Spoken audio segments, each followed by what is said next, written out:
Hey, sache que l'ensemble de mes projets sont disponibles sur ma boutique en ligne, le lien est dans la description, bonne vidéo à toi.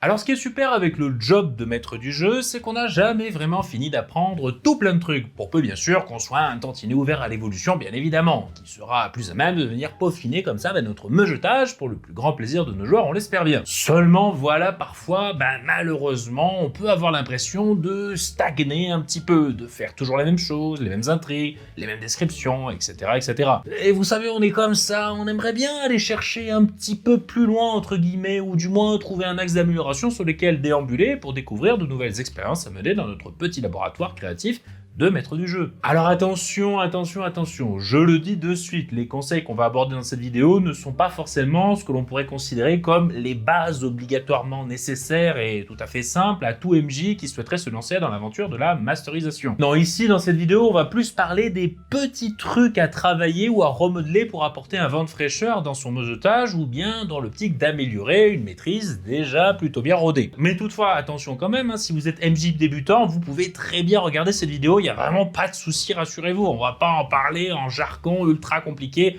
de MJ vétéran qu'il n'y a que les plus vieux qui comprendraient. Bon d'ailleurs, au passage, si jamais l'inspiration vient vous manquer, sachez que mon deck RPG Storymaker est spécialement conçu pour ça et pour vous permettre de vous apporter cette petite étincelle d'imagination nécessaire à la préparation d'anthologie tirée de votre imaginaire. Oui, parce que ça ne va pas faire le travail à votre place, vous vous doutez bien, mais c'est simplement là pour vous aider à conjurer le terrible syndrome de la page blanche. Le lien vers ma boutique est dans la description. Voilà, ce sera tout la tuto promo. Gros bisous au passage. Et voilà, maintenant que tout ça c'est dit, pour l'heure, rentrons désormais dans le vif du sujet, celui de savoir comment pousser encore un petit peu plus loin la maîtrise de ce jeu que l'on en précitant, pour le plaisir de tous, et surtout, pour le plaisir de nos chers joueurs.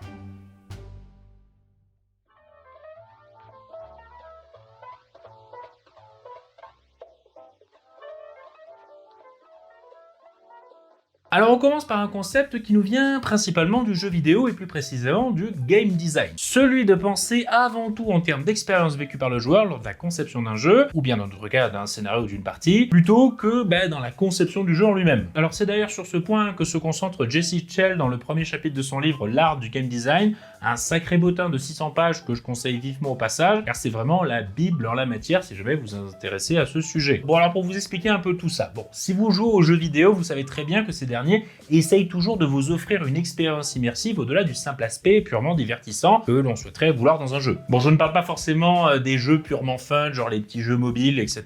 Mais je veux surtout parler des jeux à immersion, vous vous doutez bien. Le but, par exemple, d'un jeu de guerre comme Call of Duty, ça va être de vous proposer une expérience de jeu proche de ce que ça ferait d'être au milieu d'un film de guerre survitaminé. À l'opposé, un jeu comme Stardew Valley cherchera à vous faire ressentir une expérience de vie simple et bucolique dans un petit village peuplé d'habitants chaleureux. Pour un jeu comme Helldivers 2, le but sera de vous faire vivre une expérience de guerre épique, semi-parodique à la sauce Starship Trooper. Et enfin, dans un jeu comme Alien Isolation, les game designers veulent que vous ressentiez le stress et la peur que l'on aurait si on était piégé dans une station spatiale avec un alien qui cherche à nous bouffer. Et pour atteindre ce but précis, celui de nous faire vivre une expérience immersive à proprement parler, chaque jeu va développer toute une ribambelle de détails et de points clés qui vont justement renforcer cette idée en question. Les gouttes de sang sur l'écran, en plus de celui-ci qui commence à devenir flou quand on est touché sur Call of Duty, l'interaction approfondie avec les PNJ dans Stardew Valley et leurs diverses interactions entre eux, les faux spots publicitaires d'enrôlement dans Helldivers 2, ou encore l'interactivité plus poussée avec les éléments du décor pour se cacher en urgence dans Alien Isolation. Et j'en passe bien évidemment toute une flopée, mais en bref, ce sont tout plein d'éléments qui sont cohérents avec la thématique de base voulue par les créateurs et qui, comme ça, mis bout à bout, viennent renforcer l'expérience vécue par le joueur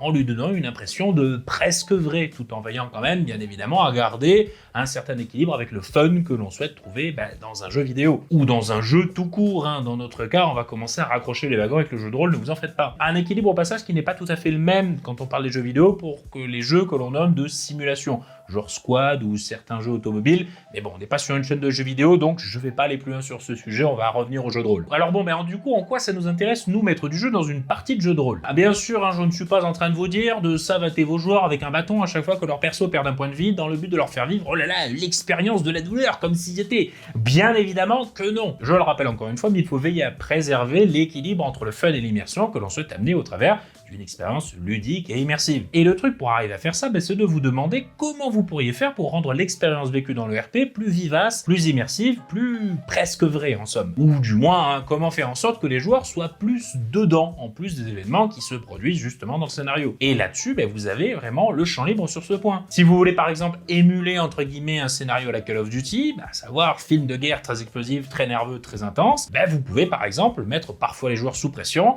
en leur imposant un timer très court pour qu'ils réagissent à une situation critique au sein du jeu de rôle. Du genre, je ne sais pas, vous décrivez ce qui se passe et d'un coup comme ça d'un seul, vous enclenchez un chronomètre ou vous posez un sablier avec genre 10-15 secondes au compteur, ce qui poussera les joueurs à agir au plus vite sans réfléchir et en plus de ça, leur demandera d'être toujours sur le qui-vive en attente que peut-être vous leur refassiez le coup. Ou bien un peu dans la même veine pour un scénario genre à la sauce Alien Isolation, vous pouvez dire que quand vous prononcez un certain mot dans une de vos descriptions ou que vous activez, je ne sais pas moi, un buzzer ou un truc qui fait du bruit, ou histoire de donner un signal par exemple, chacun de vos joueurs doit accroupi trouver une cachette dans le salon où vous faites la partie, dans un temps restreint, dans le but d'émuler l'urgence que peuvent ressentir leurs personnages à devoir se cacher très vite quand soudainement la bête fait son apparition. Et si vous faites, je ne sais pas, un scénario avec une expédition dans une grotte, donnez des lampes frontales à chacun de vos joueurs. Ou encore, si vous avez la possibilité, pourquoi pas changer temporairement de lieu ou vous me jetez la partie en fonction de ce qui se passe dans le scénario. Si vous êtes, je ne sais pas, moi, dans une cave, allez dans une cave. Si vous êtes en forêt, allez en forêt. Enfin bref, vous voyez ce que je veux dire,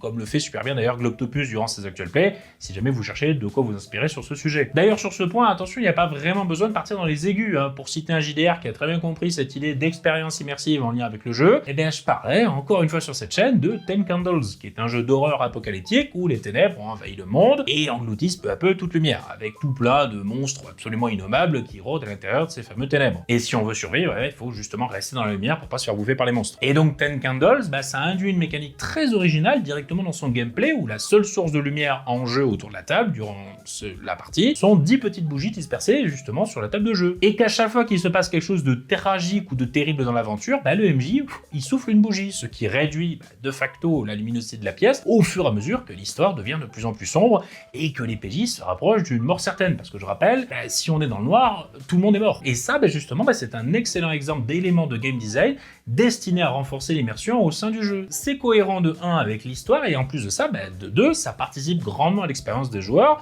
d'un point de vue purement immersif. Ils sont en quelque sorte, comme ça, un petit peu plus proches, entre guillemets, de leur personnage, sans pour autant non plus en faire une simulation, vous me suivez. Bon, et bien évidemment, là avec tout ça, je vous cite des exemples d'artifices matériels pour participer à cette histoire d'expérience de jeu. Mais il faut comprendre que cette idée, justement, d'expérience, ça passe aussi très bien vers les descriptions, le ton de votre voix, l'ambiance que vous posez autour de la table, etc., etc. Par exemple, là, vraiment, si on souhaite s'attarder aux descriptions, si vous voulez faire un scénario avec une expérience chaleureuse, plus humaine à la Stardew Valley, vous allez devoir travailler un petit peu plus, voire même beaucoup plus, les backgrounds de vos PJ et les interactions qu'ils ont entre eux, tout en vous entraînant en amont à les interpréter pour les rendre plus vivants. Puisque justement, ça sera un point qui aura grandement son importance dans l'expérience que vous souhaitez faire vivre à vos joueurs. Et qui en aura pas forcément si vous souhaitez, par exemple, faire vivre un autre type de scénario, genre Call of Duty. Tiens, puisqu'on parle du loup, justement, si vous voulez faire un scénario explosif comme Call of Duty, ou genre film d'action de guerre, pour parler plus généraliste, allez plutôt vers des descriptions dynamiques et ultra rythmées, et privilégiez surtout la fluidité de la partie pour un maximum d'explosivité, etc., etc. Cela reste bien évidemment à vous de voir par la suite. Réfléchissez juste comme ça, à quel type d'expérience vous voulez faire vivre à vos joueurs au sein de votre scénario, et avisez ensuite de ce que vous pouvez mettre en place comme petits éléments ou menus détails dispersés par-ci par-là pour aller justement dans ce sens. Dans la mesure du possible, bien évidemment, n'allez pas non plus partir dans les aigus en dépensant un budget de zinzin, faites avec vos moyens et ça ira très bien. Alors le deuxième point que je souhaiterais aborder dans cette idée d'aller plus loin, entre guillemets, c'est au niveau de ce que l'on pourrait appeler la mise en scène. Bon alors je sais que c'est principalement un terme propre au cinéma, avec tout plein de codes, etc., etc. Mais ce qui va nous intéresser, là, aujourd'hui, c'est surtout l'essence même du concept, ou du moins vraiment le côté, on va dire, basique à la lettre, qui est la manière de présenter une scène à des spectateurs, dans notre cas des joueurs, mise en scène. Voilà, tout simplement. Bon alors dans le cas des films ou des jeux vidéo, la mise en scène repose principalement sur des effets sonoro-visuels, des angles de caméra ou encore des jeux de lumière, enfin bref, tout un arsenal vraiment ultra travaillé, ultra millimétré. Mais dans le jeu de rôle toutefois, on n'a pas forcément accès à pareil arsenal complet pour travailler justement cette dernière. Même s'il est possible, comme on l'a vu un petit peu dans le précédent point, d'apporter quand même et de prévoir quelques petits artifices pour amener une certaine atmosphère autour de la table du jeu, comme des lumières spéciales, des costumes, une machine à fumer, etc., etc. Enfin bref, l'histoire juste d'aider un petit peu. Mais bon, dans cette partie-là, on va pas forcément se concentrer sur les points matériels pour parler de mise en scène, car forcément, ça reste avant tout dépendant de vos moyens, principalement financiers. Mais là où vous pouvez tirer votre épingle du jeu, vous, en tant que MJ, c'est dans un domaine où la mise en scène est naturellement présente, sans forcément qu'on s'en rende totalement compte. Et c'est justement dans la narration au travers de vos descriptions en tant que maître du jeu. Parce que oui, quand vous décrivez quelque chose à vos joueurs, ça reste de la mise en scène, puisque vous présentez une scène à ces derniers via une succession de mots. Et ça aussi, ça se travaille en fait. Alors pas forcément attention qu'au niveau du vocabulaire, mais aussi sur comment vous amenez la compréhension de telle ou telle situation chez vos joueurs. Bon, je vais vous prendre un exemple assez simple. Admettons que vos joueurs croisent un monstre.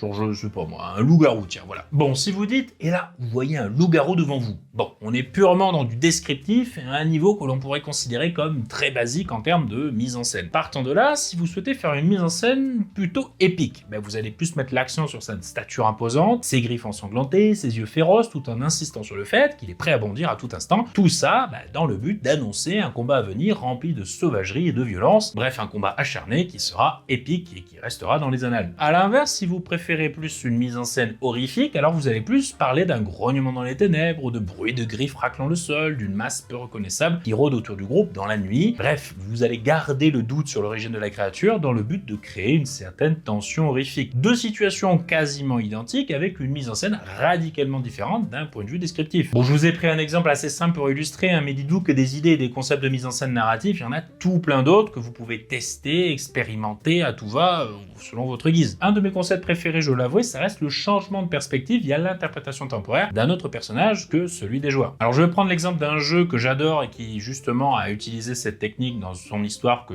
je trouve complètement folle, à savoir Warframe. Bon, il faut savoir que dans Warframe, on joue des sortes de ninjas de l'espace trop forts qui défoncent tout et qui se battent contre des factions qui veulent dominer l'univers. Puis à un moment dans l'histoire, il y a une race alien qui souhaite justement envahir ce même univers et qui se met à taper sur littéralement tout le monde. Et donc la lutte contre cette race fait l'objet d'une très longue quête qui s'étale sur plusieurs heures que l'on appelle la Nouvelle Guerre. Mais là où je trouve les scénaristes du jeu ont fait très fort en termes de mise en scène, c'est qu'on commence cette fameuse quête non pas en jouant notre personnage, que l'on a perfectionné et monté depuis déjà un sacré bail, mais en jouant tour à tour deux troupiers complètement lambda qui appartiennent respectivement à chacune des factions qu'on a l'habitude de combattre depuis toujours, et qui eux aussi se retrouvent au beau milieu du chaos qu'est cette guerre contre les aliens qui débarquent. Bon, je ne vous spoil pas plus ce jeu vidéo à l'histoire extraordinaire, mais ça, c'est un super exemple de mise en scène que vous pouvez très bien reproduire dans vos parties. Dans la même veine, je pourrais également citer Battlefield 1 qui a présenté un peu la même idée en guise d'introduction de sa campagne solo, où on joue tour à tour des soldats qui meurent sur un même champ de bataille, avec à chaque fois leur épitaphe qui s'affiche avant de passer justement à un autre soldat. Tout ça dans le but de présenter toute l'horreur de la guerre en insistant sur son côté froid, impersonnel et surtout implacable. Et à dire vrai, à titre personnel, j'avais repris un peu le même concept dans une de mes parties de jeu de rôle où les joueurs menaient une armée durant l'assaut sur une forteresse ennemie. Et j'avais brièvement changé comme ça leur perspective de jeu en leur faisant interpréter temporairement des troupiers en plein cœur de l'horreur du combat. Et franchement, je me rappelle que ça avait pas mal marqué parce que, leur perso était fort quoi. C'était une fin de campagne, genre ils étaient quasi niveau max, et du coup, forcément sur le champ de bataille, c'était clairement eux les menaces. Mais le fait de brièvement les tirer de cette position de dominant pour les ramener soudainement dans la condition d'un PNJ lambda présent au même endroit, au même moment, ça a fait un petit truc. Et en plus de leur faire un petit peu plus prendre conscience que c'est eux qui ont voulu cet assaut à la base, et qui sont responsables de la boucherie sur laquelle ils viennent juste d'avoir une perspective différente l'espace de quelques tours. Ce qui fait que même si de leur point de vue, du moins celui de leur personnage, c'était une bataille absolument épique, qu'il fallait le bien contre le mal, tout ça, le pinacle sensationnel de leur épopée en somme, tout ça malheureusement a un prix, et suivant d'autres points de vue, c'est plus vraiment la même vibe qui prédomine justement dans cette bataille. Un autre exemple de mise en scène justement de ce changement de perspective qui m'a beaucoup marqué dans ma vie de rôliste. Bon, j'en avais déjà parlé, je crois, dans une vidéo anecdote ou dans une vidéo le JDR qui ou en JDR, enfin bref, j'en reparle. Ce sont justement des passages dans Cabal, un jeu de rôle Dark Fantasy Homebrew, où mon cher ami Greg, qui était MJ à l'époque, faisait à chaque fin de séance des petits teasings sur ce qui se passait dans d'autres endroits du monde, en nous faisant comme ça brièvement incarner des personnages durant une scène assez courte, genre 5-10 minutes quoi, pas plus. C'était franchement cool, et en plus de ça, ça contribuait à nous faire vivre des expériences de jeu qu'on n'aurait pas forcément forcément pu vivre avec nos personnages principaux. Et aussi de par le fait qu'assez souvent les personnages de ces petites scénettes pourraient bien vite dans d'atroces souffrances. Mais bon, voilà, l'idée était là. Bon, comme je le disais, le concept de changement bref de perspective narrative, c'est une mise en scène parmi tant d'autres dans votre arsenal narratif de MJ. Là-dessus, vous pouvez très franchement laisser aller complètement votre imagination, car les possibilités en la matière sont vraiment quasi illimitées. Libre à vous ensuite de tester différentes mises en scène descriptives avec vos joueurs. Des flashbacks, des flash-forward, des visions un peu plus interactives, des rêves, des cauchemars, bref, ou des bulles temporelles, enfin, il y en a vraiment un paquet, à vous d'aller piocher là-dedans ou d'en inventer certaines. Libre à vous ensuite de tester ces différentes mises en scène descriptives avec vos joueurs, et si ça marche, c'est tant mieux. Et puis bon, si ça marche pas, ou du moins vous voyez que la sauce ne prend pas, entre guillemets, c'est pas grave, il n'y a pas mort d'homme, vous passez juste au test suivant, et voilà, c'est tant pis, quoi. Donc voilà, bref, je vais m'arrêter là, même si on pourrait débattre du sujet pendant des lustres, mais en gros, si vous trouvez que vous stagnez un peu dans votre meujetage, je vous encourage vivement à faire des expériences au niveau de votre mise en scène, et justement de l'expérience, qui sont justement, vous avez pu le voir, un peu deux concepts un peu liés, même si j'ai quand même essayé de les séparer dans cette vidéo. Ça ne pourra qu'être bénéfique, et en plus de ça, ça aura de grandes chances de surprendre vos joueurs, qui se trouveront soudainement tirés d'un éventuel train-train habituel rôlistique. Donc comme d'habitude, que des avantages, pourquoi s'en priver? Voilà. Bon alors cette vidéo était peut-être un petit peu plus technique que d'habitude, je l'avoue, je suis d'accord. Mais bon, je pense quand même que c'était important d'essayer de rentrer un minimum dans le vif des différentes notions abordées, sans pour autant en parler pendant des heures non plus. Juste comme ça, ce qu'il faut pour vous donner quelques idées pour enrichir votre meujetage, du moins je l'espère. Je pense que j'en ferai un deuxième épisode, car il y a pas mal à dire sur le sujet, il faut l'avouer, et vous commencez à bien me connaître, je trouve que c'est super important d'être en constante évolution dans la vie, et de ne surtout pas stagner. Et oui, parce que c'est comme l'eau tout ça, si ça reste trop longtemps comme ça en plein cagnard, après, bonjour l'odeur, quoi. Quoi qu'il en soit, n'hésitez pas comme d'habitude à nous proposer vos petits conseils en la matière en commentaire. On est là pour partager et apprendre les uns des autres. Et je le redis, ne prenez pas ces conseils trop au pied de la lettre non plus. Le mieux que vous puissiez faire est de vous les approprier en les remodelant à votre guise et en faisant avec vos moyens et vos ressources à disposition. Le but, encore une fois, c'est que vous me jetez à votre manière et pas à ma manière ou à la manière d'autres personnes. Faut que vous soyez à l'aise avec vos joueurs et c'est ça le point primordial qui fera que ces derniers vont passer un bon moment. Parce que oui aussi quand même, je le dis et je le répète, faut que ça reste avant tout un plaisir pour tout le monde, mais pour vous aussi le MJ. Je sais que même si je dis le mot job entre gros guillemets parfois, n'allez pas non plus en faire un travail à 35 heures. Faites à votre rythme, à votre manière, dans le but de faire plaisir à vos joueurs, et tout ira bien comme d'habitude. Voilà, c'est tout simple, il n'y a pas vraiment de quoi stresser. Et de mon côté, ce sera tout pour moi dans cette petite vidéo. Je vous souhaite une semaine bien remplie, attention, faites gaffe au soleil, il arrive. Et bien évidemment, je vous dis à la prochaine vidéo. C'était le Scénarurgien. À ciao, bonsoir, les studios.